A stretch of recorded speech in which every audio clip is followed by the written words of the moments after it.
instead of its usual morning time. So again, Warner Library in Clinton opening today at 1 p.m. For 4 to 6 inches of snow falling in DeWitt County in the last 24 hours, the roads seem to be rather passable. That's according to DeWitt County Sheriff Mike Walker, who told Regional Radio Monday morning he has been out since about 6 a.m. and says things aren't too bad, all things considered. I talked to my patrol sergeant about 4:30 this morning, and he said that the roads were not in too bad a shape, but that he'd seen the Illinois Department of Transportation all night. So the state routes are in pretty good shape, obviously, and hazardous in some areas.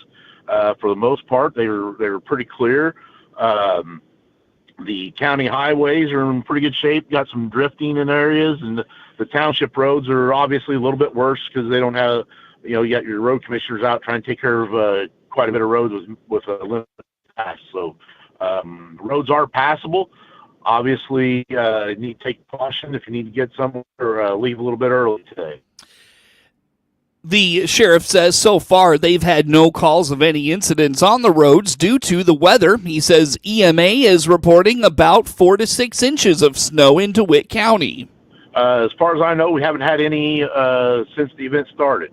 I talked to our EMA coordinator last night and about 8:30, and he said we were measuring between 3 and 5 inches throughout the county, and I think we may have gotten another inch or so overnight.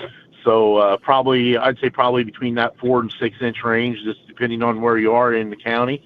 So probably about like what the weatherman was saying in the briefings that our EMA coordinator had throughout the weekend.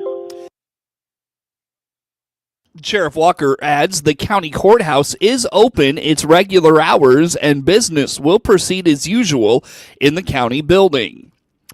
It's not often students are excused from class for a sporting event during the school day, but the rules for this Central Illinois rivalry game are just a little different. Cerro Gordo Bement basketball players Jillian Dervin, Brendan Puckett, and Cooper Benson explain this is the second year for the annual Corn Bowl Classic, where they take on Arthur Lovington Atwood Hammond. I'm a sophomore, and the Corn Bowl Classic is where our basketball team will play Arthur's basketball team, and the band will perform, our cheerleaders will perform, and it's just an amazing opportunity to just have a big crowd going and everything. Our Corn Bowl Classic is Friday, January 10th during the school day. The girls play at 10 a.m. and the boys play at noon. Everybody from 6th through 12th grade gets out and will be in the crowd, and then BMET buses all of their students over, and Arthur will bus all of their students over as well. Well, there's going to be cheerleaders cheering, and there's going to be contests and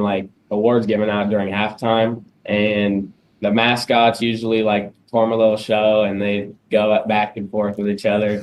And the trophy is made by the Arthur shop glasses, and it's huge. It's probably up to a normal person's waist. It's a basketball with corn kernels on the side of it.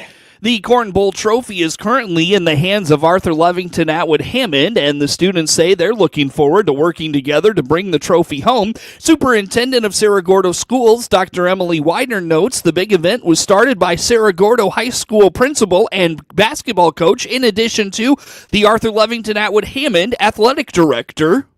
Yeah, this is Mr. Willard, our principal, who's also our head basketball coach for the boys. And the athletic director at Arthur Lovington Atwood Hammond is Nathan Seal. So they had heard about Pinckneyville doing this game and starting that tradition a few years ago. And so they pitched it to their superintendents. I was a little skeptical at first, I have to be honest, about getting all our students out of school during the day and traveling down to Arthur and things like that. But it was a blast. It was a great atmosphere, like the kids said.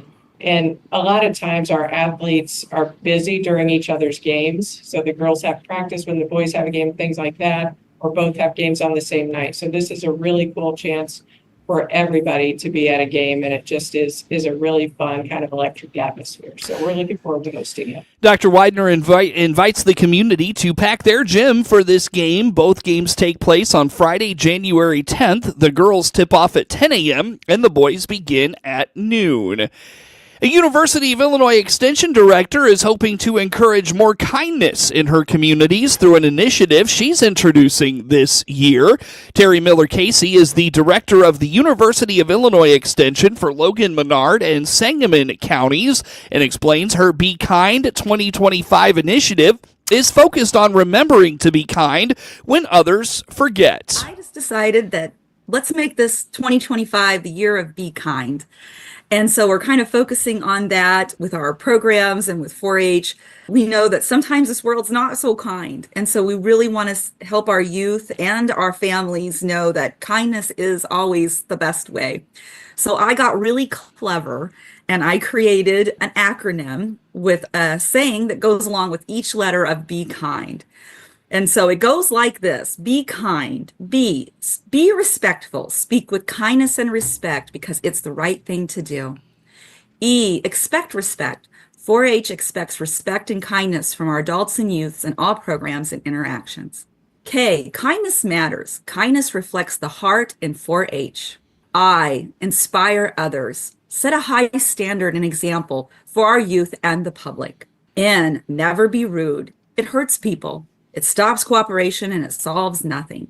And then D, demonstrate kindness, show compassion in all our interactions. It's easy to think generations younger than you are lazy or don't care, but Miller-Casey points out that people have said that for generations, and she sees every day just how kind and caring kids can be. They are some of the sweetest kids you'll ever meet. And I've said this many, many times to you, Seth, about how impressed I am with the next generation and how sometimes I think we get worried. We hear things or we think, oh, this group of kids, they don't care or they're lazy or same thing that's been said for generations. Right. But I can tell you, these kids really do care and they have a great measure of kindness. And I think we should give all of ourselves a little bit of credit that we're trying our best to raise kids who are not only great leaders, because that's something that 4-H I think does very well, raise great leaders and people who are great problem solvers and work well with others, but we're also teaching them that heart in the 4-H,